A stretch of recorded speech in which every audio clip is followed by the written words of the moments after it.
السلام علیکم. محمد عزیز صدیق اپنے پروگرام میس ویوز کے ساتھ حاضر خدمت ہے. بہت سی چیزیں ہیں جس پہ گفتگو کرنا ضروری ہے. سینیٹر مشتاق غنی صاحب کے بھائی کو قتل کر دیا گیا، بڑا دکھ اور افسوس کا مقام ہے. انا للہ و انا الیہ راجعون. اس پہ بات ہوتی ہے. افغانستان کے ساتھ حالات کیا بہتری کی طرف لے کے جائیں گے، اور امریکہ نے کون سی ایڈوائزری جاری کی ہے جو پاکستان کے لیے مسائل پیدا کر سکتی ہے. اور جو شہباز شریف نے آج کہا ہے کہ 54 بلین یا 190 ملین پاؤنڈ جو ہے وہ دانش سکول یا فلاح و بہبود کے لیے لگائیں گے، یعنی خدا را کیا کہیں، پہلے ذرا اسی پہ گفتگو کر لیتے ہیں. میں بار بار بتا چکا ہوں کہ 190 ملین پاؤنڈ حکومت پاکستان کا رقم نہیں ہے، چونکہ وہ سپریم کورٹ کا حکم ہے، وہ ٹھیک ہے اپنی جگہ ہے، لیکن کیا وہ منی لانڈرنگ تھی؟ نہیں تھی. کوئی طے ہوا، کوئی کرپشن یا کرپٹ پریکٹس کا پیسہ تھا، کوئی ٹھیکہ لیا ملک ریاض نے؟ بتا دیں کو ملک ریاض نے ٹھیکہ لیا ہے؟ ملک ریاض نے کوئی ٹھیکہ نہیں لیا اس کا. یہ یاد رکھیے گا، یہ سمجھنا بہت ضروری ہے کہ کہاں ٹھیکہ لیا ہے. کوئی میٹرو اورنج بنا دی، ٹرین بنا دی، کوئی ہوائی اڈہ بنا دیا؟ بالکل نہیں ہے. تو یہ تو حکومت پاکستان کا پیسہ کرپشن یا کرپٹ پریکٹس کے کیسے ہے؟ اور نیشنل کرائم ایجنسی نے بھی یہ طے نہیں کیا.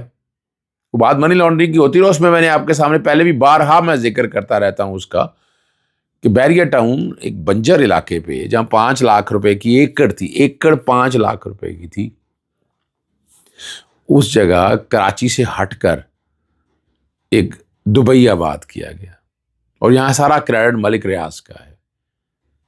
وہاں جنگل میں منگل سما پیدا کر دیا. میں نے تو وہاں دیکھی ہے جگہ جا کر. آج بھی اس کے ساتھ زمین ہے ہٹ کے جہاں ہاؤسنگ سوسائٹی نہیں ہے، تو وہ بیریا تو نہیں کہلائے گی نا، وہ تو بیریا ٹاؤن سے باہر ہے. تو وہاں لاکھوں روپے ایکڑ کے حساب سے آج بھی زمین دستیاب ہے. تو یعنی ملک ریاض نے وہاں لا کر کتنی بڑی ڈیولپمنٹ کی ہے، انفراسٹرکچر اٹھایا، کتنی انڈسٹری بوم کی، کتنے لوگوں کی روزگار لگی، کتنے لوگوں کو رہائش کے مسائل حل ہوئے. اور کراچی سے زیادہ بیریا ٹاؤن کراچی کی ہے، مجھے کراچی سے بہت ہٹ کے ہے، بہت دور ہے کراچی سے. تو وہ جو پیسہ تھا وہ اگر یعنی 460 ارب روپیہ کا دینا ہے، وہ بھی امیجنری فگر ہے، سو مانی نہیں چاہیے تھی لیکن مانی گئی. وہ پریشر بہت تھا، جنرل فیاض حمید کا پریشر بہت تھا، سپریم کورٹ کی طرف سے پریشر بہت تھا. ملک ریاض صاحب نے بات مان لی وہ. اور آج آپ اس کو کہیں کہ جناب وہ کرپشن کا پیسہ ہے. اور اچھا دوسری طرف اگر دیکھا جائے تو پیسہ تو آگے آپ خود مان لیا، آپ نے کہا وہ لگانا ہے، اس طرف لگانا ہے. اچھا اس میں سے ڈٹرمنیشن کیا ہوگی، وہ پیسہ تو کب کا آگے کھپت بھی ہو گیا ہوگا. ان کی طرح وہ اگر وہ کاغذات نکلوائیں تو آپ کو اندازہ ہوگا. ان کو اتنا بھی یاد نہیں ہے، چلے ان کو یادداشت کے لیے بتا دیں کہ 55 لاکھ روپیہ اپنی اشتہاری مہم پہ سپریم کورٹ میں جمع کروائے تھے انہوں نے، جب وہ تصویریں لگا کر کرتے نہیں تھے.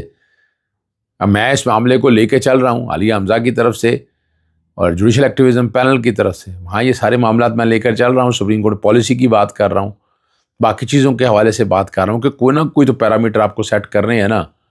اگر اشتہار دینے ہیں یا کرنا ہے تو کوئی نہ کوئی طریقہ کار طے کرنا پڑے گا نا.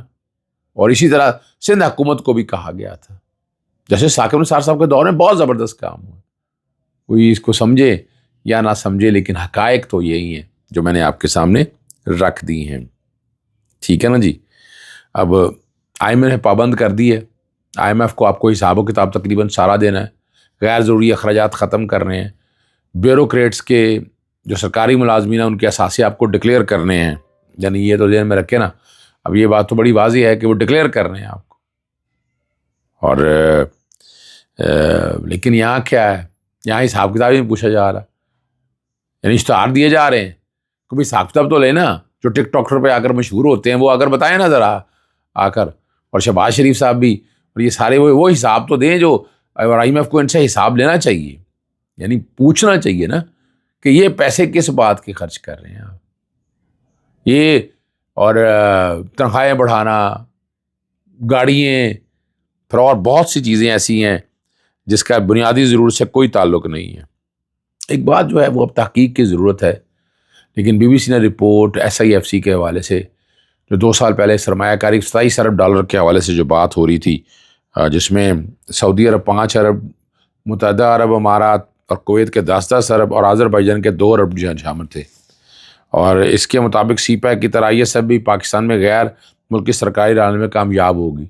احسن اقبال صاحب سے پوچھا کہ وہ جواب نہیں دے سکے. یہ BBC کی رپورٹ ہے جو سامنے آئی ہے کہ SIFC جو ہے وہ بیرونی سرمایہ کاری، لیکن SIFC سے ایک ایڈوانٹیج ہوا ہے کہ جو پہلے وفاقی کابینہ کے اندر کام پھنستے تھے، بہت سے معاملات الجھتے تھے، وہ بہتری کی طرف گئے ہیں.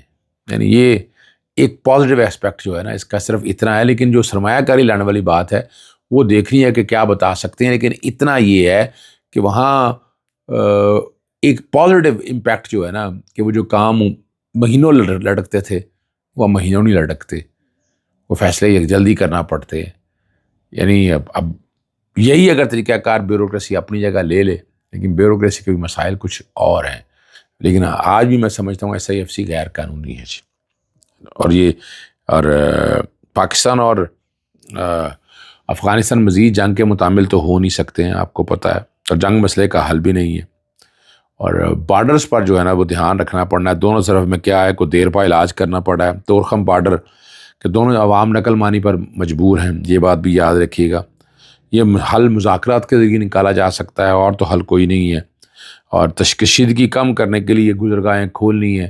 اس میں ایک ڈائلاگ ہونا چاہیے، گرینڈ ڈائلاگ کی ضرورت ہے. اور اسی لیے اور جو بات ہو رہی ہے تورخم کے دونوں جانب نئی تعمیرات پر اختلافات کی وجہ سے سردی جو گزرگاہ ہے وہ 21 فروری سے تجاوزات اور مسافروں کے لیے بند ہے. تکلیفیں کتنی، فیصلہ تو حکومت وقت نے کرنا ہے، حکومت کے پاس اختیار ہے، تو اسے یہ فیصلہ جلد از جلد کرنا چاہیے. ڈونلڈ ٹرمپ نے حوالے سے میں نے بات ایک کی تھی کہ وہ ایران سے جوہری پروگرام کے اوپر ایک نیا معاہدہ کرنا چاہتا ہے، لیکن وہ اپنے مطالبات منوانا چاہتا ہے.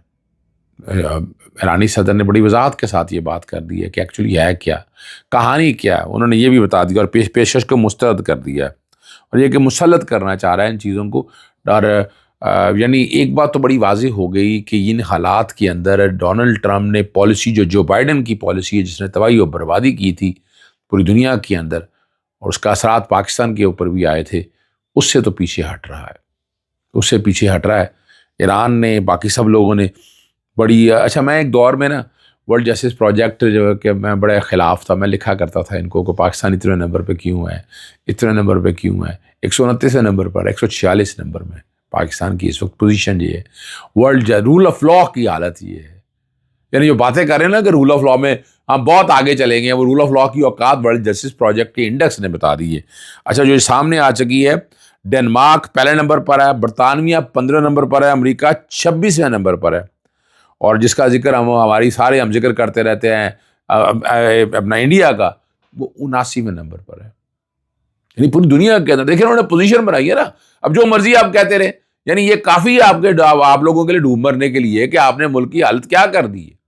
یہیں سے اندازہ لگائے نا.